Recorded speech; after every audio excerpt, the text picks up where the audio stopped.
Le marché de l'emploi américain semble une oasis de calme dans un monde secoué par les turbulences.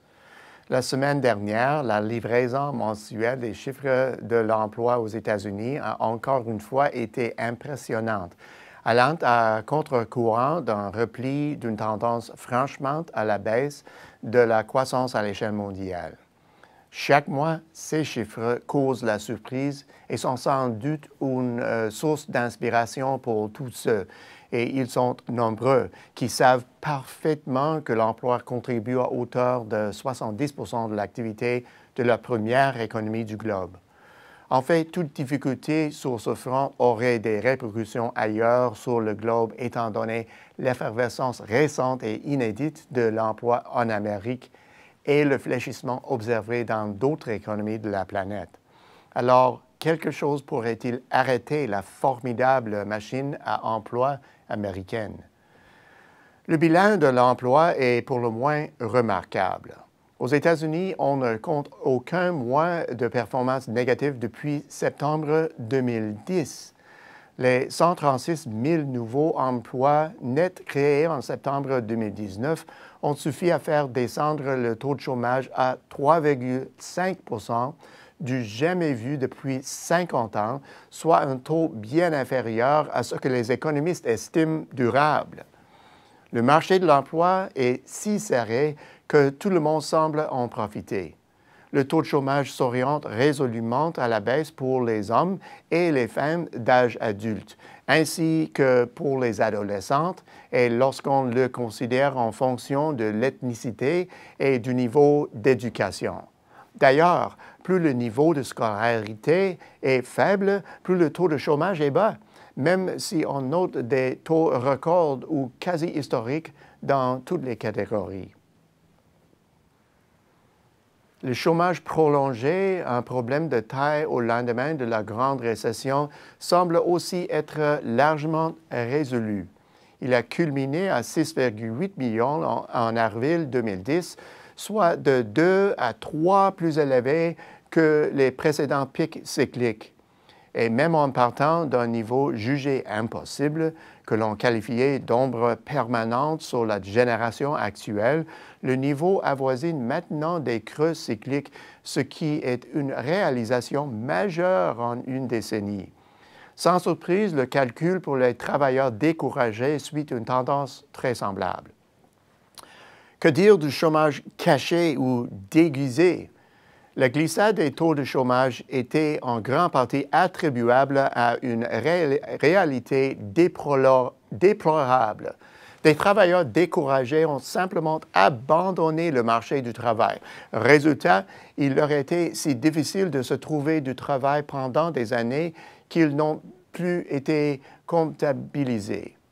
Dans les statistiques, ils n'ont plus été enregistrés comme des travailleurs sans emploi ou découragés parce qu'ils sont disparus des écrans radars. Pourtant, ils ne sont pas totalement disparus. Leur présence est exprimée par le taux d'activité ou, si vous préférez, le taux de participation de la main-d'œuvre. C'est là que l'on trouve l'une des plus intéressantes évolutions du marché du travail américain. Rappelons-nous, les taux d'activité étaient en chute libre dans des années qui ont suivi la récession, même quand le taux de chômage s'est amélioré. À vrai dire, on a beaucoup sous-évalué le taux de chômage pendant ces années. Quand on tient compte des travailleurs ayant renoncé au marché du travail, le taux n'était pas aussi faible que le chiffre officiel. Par chance, cette situation a changé de tout au tout. Le taux d'activité des jeunes travailleurs a grimpé de façon appréciable depuis le début de 2016 et il avoisine désormais les niveaux de 2008. La situation est la même chez les 35 à 44 ans.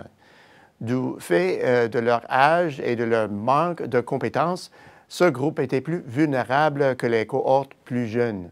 Il est vrai qu'il leur reste beaucoup de chemin à parcourir avant de revenir au sommet de 2008 aux États-Unis, mais leur taux affiche une augmentation constante et rapide depuis 3 ans.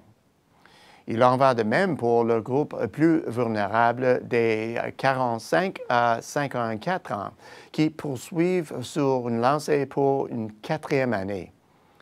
Au risque de me répéter, même les travailleurs à l'aube de leur retraite, soit le groupe des 55 à 64 ans, a le vent dans les voiles. Leur taux d'activité n'a pas vraiment reculé, mais il suit une trajectoire ascendante depuis le début de 2016 et dépasse maintenant le pic précédemment atteint. Le tableau général révèle que depuis 4 ans, des millions de personnes sont entrées ou revenues sur le marché du travail américain. Ils sont des consommateurs en puissance, leur revenu étant passé de $0 à leur salaire actuel.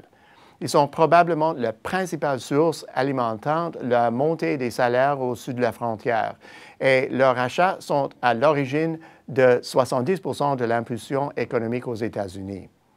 L'emploi, on le sait, est un indicateur retardé de l'activité économique. Malgré tout, il agite comme le carburant d'une immense locomotive dont l'élan peut se maintenir et se maintiendra pendant un bon moment. Au bout du compte, ne cessons pas de miser sur l'économie américaine, du moins pas encore. Sa machine à emploi tourne à plein régime sans montrer des signes de surchauffe. Voilà une des rares bonnes nouvelles dans un contexte marqué par l'incertitude. À la semaine prochaine, c'est Peter Hall.